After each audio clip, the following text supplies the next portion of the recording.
De retour sur le plateau de l'émission Décryptage, nous recevons Arnaud Calix Nganji Alandji, qui est le ministre du Travail, avec qui on aborde la problématique de l'emploi illégal au Gabon. Pour m'accompagner, Uriel Abaga de notre rédaction. Monsieur le ministre, nous le disions avant cette courte pause, le sort de la main-d'œuvre étrangère en ce qui concerne cette réforme aujourd'hui, à quoi doit-elle s'attendre finalement? Mais si vous lisez bien le communiqué, le premier paragraphe en caractère gras et italique dit que la loi n'est pas discriminatoire. La loi dit quel que soit votre sexe, votre nationalité, votre âge, si vous êtes occupé à travailler, il y a un certain nombre de conditions qui doivent vous être accordées.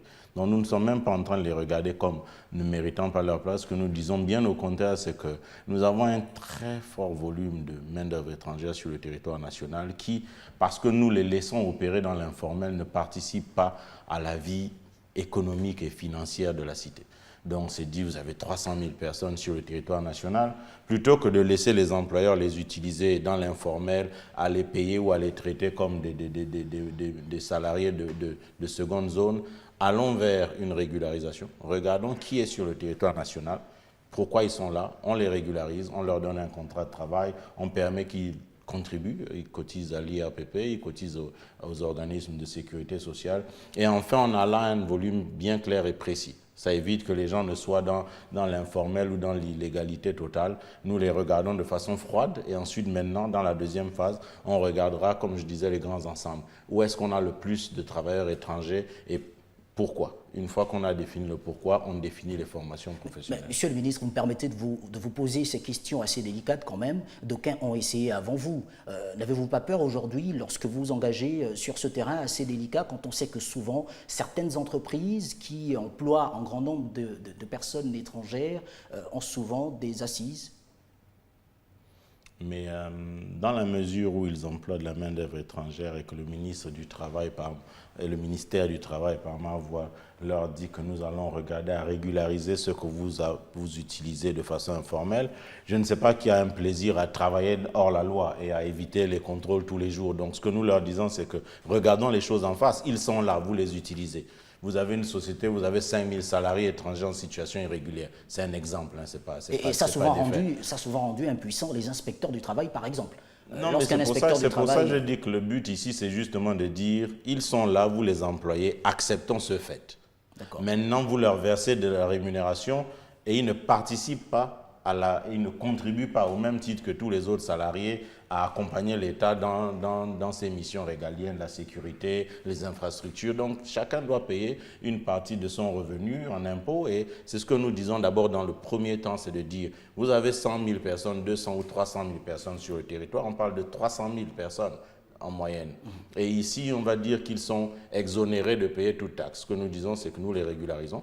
Nous regardons qui ils sont, pourquoi ils sont là et comment nous pouvons faire pour que les métiers auxquels ils sont occupés, graduellement nous ayons des programmes de formation professionnelle pour que de façon progressive nous puissions procéder à leur remplacement numérique par des nationaux dans les cas où le métier qu'ils exercent est attractif aux nationaux. Parce qu'il y aura des métiers qu'on veuille ou pas, où il faudra juste accepter d'être froid et de dire que ce métier-là, les nationaux ne veulent pas y aller et donc accepter que pour tel type de métier, nous allons avoir recours à la main-d'œuvre étrangère et tant que nous ne mettons pas ces réalités en face de nos compatriotes, on va continuer à attiser les tensions entre les différentes communautés alors qu'il suffit pour l'État de dire on regarde tout le monde sur le même pied d'égalité. Le travailleur étranger a les mêmes droits que le travailleur gabonais. Une fois que vous l'avez recruté, arrêtons de travailler dans l'informel. Régularisons et regardons comment, face à cette régularisation, on peut vous accoler des obligations financières vis-à-vis de la formation professionnelle ou vis-à-vis de la jeunesse gabonaise. Ce n'est que pour nous un marché équitable. Pour veiller sur tout ça, monsieur le ministre, vous avez décidé de créer des brigades emploi dont le travail va commencer le 1er juillet prochain. Ces brigades emploi seront composées d'inspecteurs du travail, du personnel de l'Office national de l'emploi. De qui sera composé les brigades d'emploi? Seront composées les brigades d'emploi? Elles seront essentiellement composées des inspecteurs et du personnel du ministère parce qu'il faut quand même être assermenté. Nous traitons ici de la matière qui relève de l'information sur les individus, sur les personnes. Donc, nous n'allons pas permettre à toute personne que l'on choisirait au gré de nos humeurs d'avoir accès aux informations personnelles de certains salariés. L'idée ici, quand on parle de brigade, je sais que le mot peut paraître dur, mais l'idée c'est vraiment de dire vous avez une première phase d'un passage où on vous laisse une correspondance pour dire la semaine prochaine nous repassons, voilà les documents qu'il faut préparer, la brigade passera une semaine après, récolter les informations, secteur par secteur, entreprise par entreprise.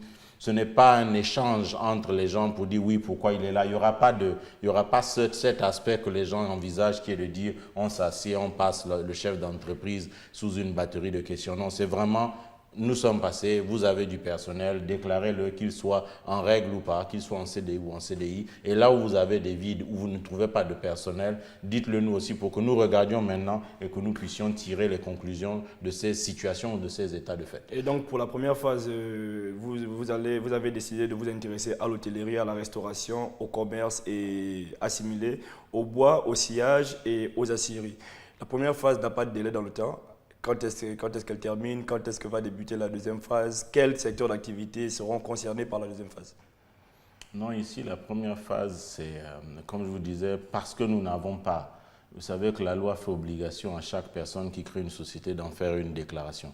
Si nous avions un registre ou une base de données dans laquelle nous pouvions juste aller et questionner la base de données pour savoir qui est dans l'hôtellerie, on pourrait vous donner une fourchette raisonnable. Or, ici, nous allons vraiment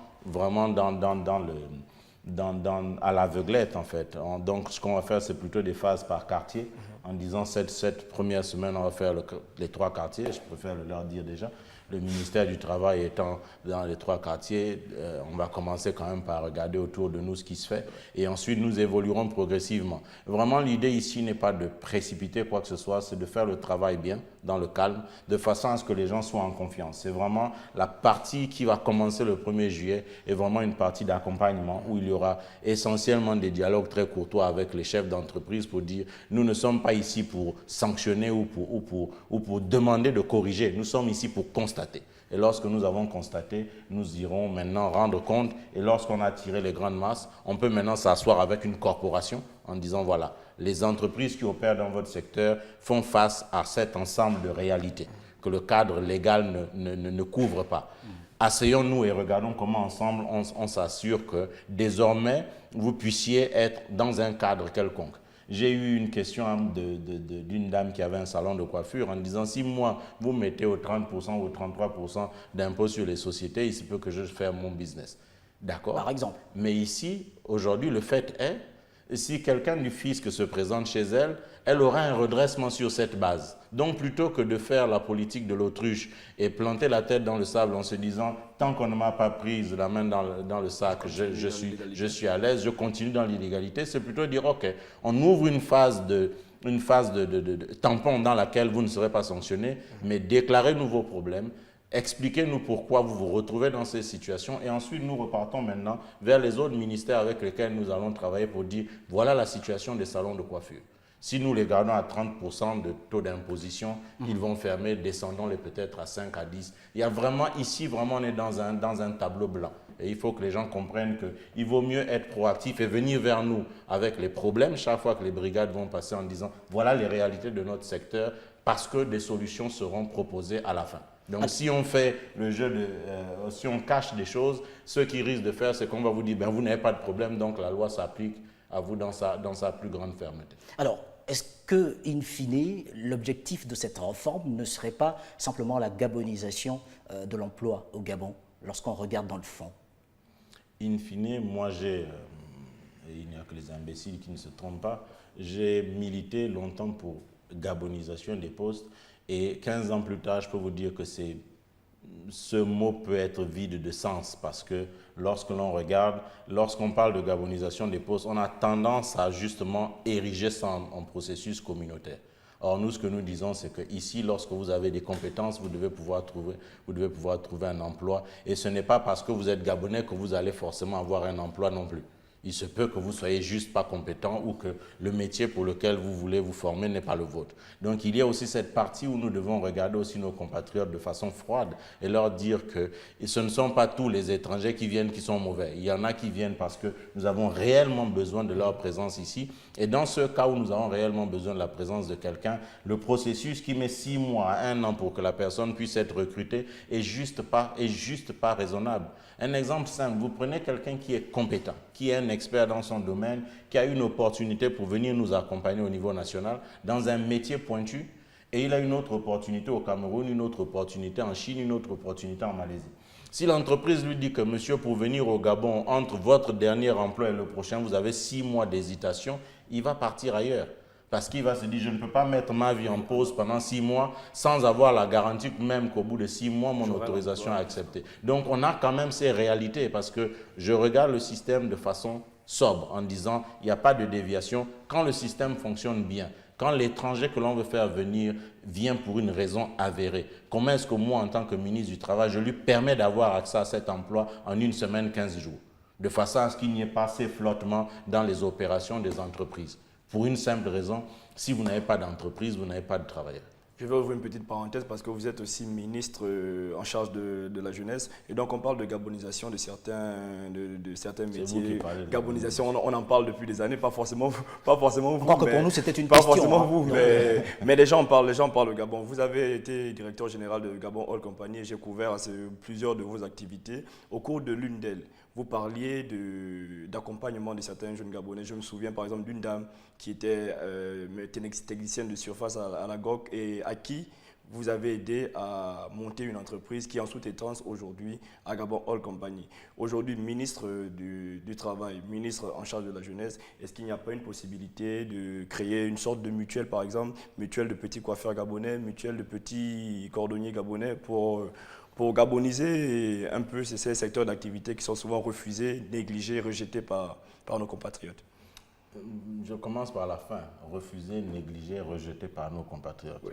Là est la réalité à laquelle moi je veux que nous puissions faire face. En disant, lorsque nos compatriotes ne veulent pas d'un type de métier, comment je m'assure que la main-d'œuvre qui décide de venir nous accompagner puisse avoir accès à ces emplois dans des délais raisonnables. Ensuite, lorsque vous regardez la GOC, oui, la GOC tournait à 100% de nationaux. Mais si vous regardez dans l'organigramme, vous avez plusieurs postes vacants. Et on a dû jouer les équilibristes pendant 2 ans parce qu'on n'arrivait pas à trouver des compétences nationales suffisamment expérimentées dans certains domaines comme les contrats et achats, comme l'informatique, vraiment un directeur des systèmes d'information du niveau auquel nous souhaitions l'avoir. Et c'est là la réalité. GOC, c'était 100% de nationaux avec une dizaine de postes vacants parce qu'on ne trouvait pas les compétences au niveau local. Donc là, vous voyez bien que vous avez un directeur général qui a combattu pour ces causes-là, qui a montré dans les faits qu'il a gabonisé l'entreprise à 100%, qui vous dit, mais je n'arrivais quand même pas à fonctionner parce que j'avais une dizaine de personnes que je ne pouvais pas recruter parce que le système est trop contraignant. Et ce système nous dit des choses aberrantes comme le fait que si je vous croise ici, vous êtes au Gabon et je vois en vous les compétences dont j'ai besoin dans mon entreprise, je ne peux pas vous recruter. Il faut qu'on vous demande d'abord, je vous prends un billet, vous sortez, vous repartez dans votre pays d'origine. Ça n'a pas beaucoup d'intérêt. La personne est là, vous voulez la recruter. Peut-être qu'on va dire celui que vous recrutez à l'extérieur vous coûte 10 francs, celui que vous recrutez au niveau national vous coûte 20 francs. C'est vraiment des solutions d'assouplissement.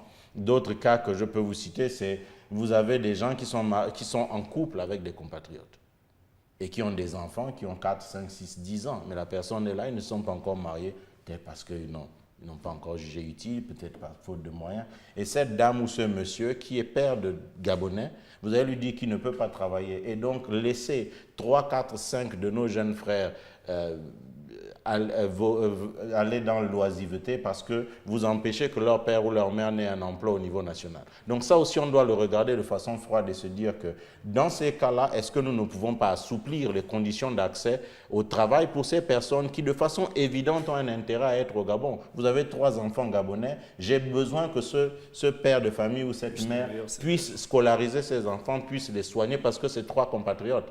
Donc, par effet d'entraînement, je vais regarder les conditions pour que cette dame ou ce monsieur puisse accéder à l'emploi au Gabon, sans avoir trop de contraintes. Monsieur le ministre, dans le contexte que vous évoquez, vous, en tant que ministre du Travail, responsable du département, qu'est-ce que vous pouvez faire concrètement pour changer le cadre juridique, pour l'assouplir?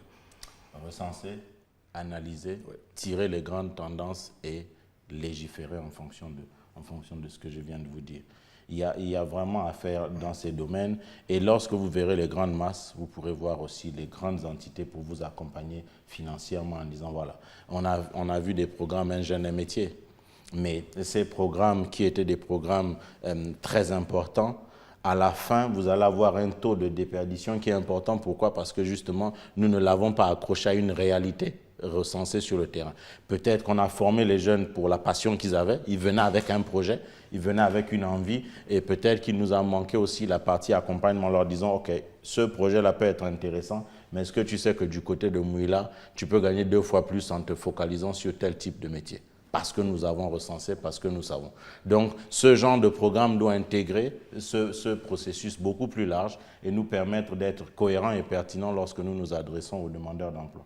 Alors, pour les minutes qui nous restent à passer ensemble, Monsieur le Ministre, finalement, pour être plus pratique, que faut-il à ces entreprises? Quelle est l'exigence qui s'oppose à eux, à elles, aujourd'hui, pour qu'elles soient dans les normes en ce qui concerne les nouvelles réformes aujourd'hui?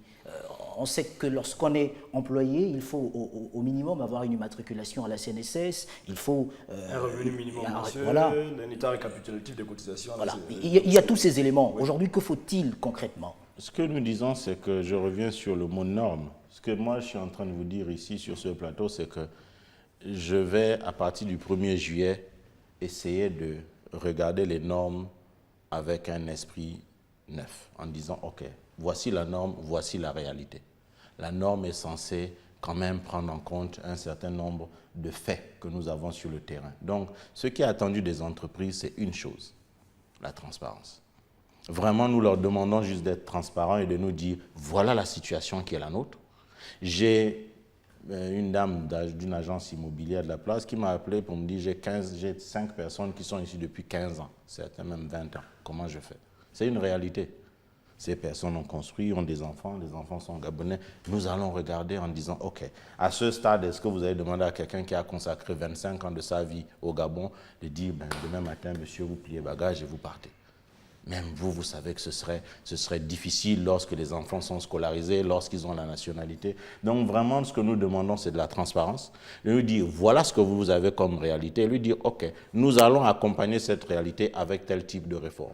Nous allons accompagner cette réalité avec tel type d'obligation vis-à-vis de la jeunesse gabonaise toujours. En disant, si vous devez fonctionner en marge ou avec des avantages spécifiques pour votre secteur, derrière, vous avez quand même des obligations tout aussi spécifiques. En disant, messieurs, vous nous garantissez que chaque année, vous prenez 10 jeunes diplômés gabonais pendant 1 an, pendant 2 ans, pour qu'ils deviennent employables et qu'ils puissent ensuite compétir sur le marché du travail à armes égales avec d'autres. Le 9 juin, c'est la date butoir que vous avez fixée pour toutes les entreprises qui ne veulent pas pour que les entreprises se conforment. Passé ce délai, qu'est-ce que le ministère du Travail fait? C'est quoi la mesure? C'est la répression? C'est les sanctions? C'est quoi les sanctions qui vont suivre? Nous n'avons pas inventé de sanctions. Il n'y a pas de sanctions lorsque vous n'écrivez pas au ministère pour dire que voilà mon organigramme. Une chose est sûre, c'est que ne pas répondre pour une entreprise ou une autre les met en marge du processus. Donc vous avez, comme je disais, 2 approches. La première, c'est d'être... Pour continuer à exister, à fonctionner dans l'illégalité. La première approche, c'est de dire vous êtes soit dans le processus, vous êtes soit dans l'accompagnement, vous êtes soit dans le volontarisme pour dire je vais vous accompagner, je vais être transparent, ou vous décidez que ce que nous faisons ne vous intéresse pas. Et si ce que nous faisons ne vous intéresse pas, c'est que l'emploi des nationaux, c'est que la formation des jeunes Gabonais ne vous intéresse pas. Et à ce moment, vous n'aurez aucune sympathie du ministre du Travail. Il s'agit quand même de l'engagement du pays. Oui, Uriel Abaga. Non, je voulais poser la question au ministre parce que l'article 2 du Code du travail stipule que l'exercice d'une activité professionnelle est un devoir national. Mais monsieur le ministre, vous faites partie d'un gouvernement assez exceptionnel parce qu'il est condamné à changer juste après la proclamation des résultats des prochaines élections législatives. Donc votre laps de temps à la tête du ministère du Travail peut s'avérer court comme il peut être prolongé. Au cas où il est court, au cas où vous faites 4 mois, 5 mois juste à la tête du ministère, quel est concrètement le travail, quelles sont les mesures, quelles sont les idées que Arnaud Ngandji va apporter pour que ce devoir national de donner un travail à tout le monde puisse être matérialisé? Moi, je ne regarde pas les choses de cette façon. Je pense que c'est cette attitude qui prend tout est éphémère.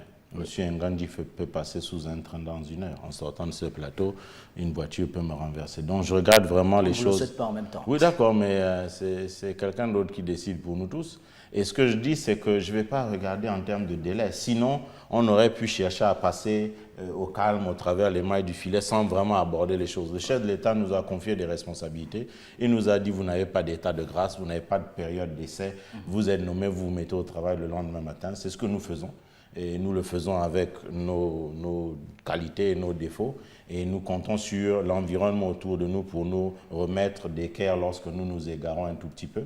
Et donc nous, on va travailler sereinement sur ces quelques mois qui nous sont donnés.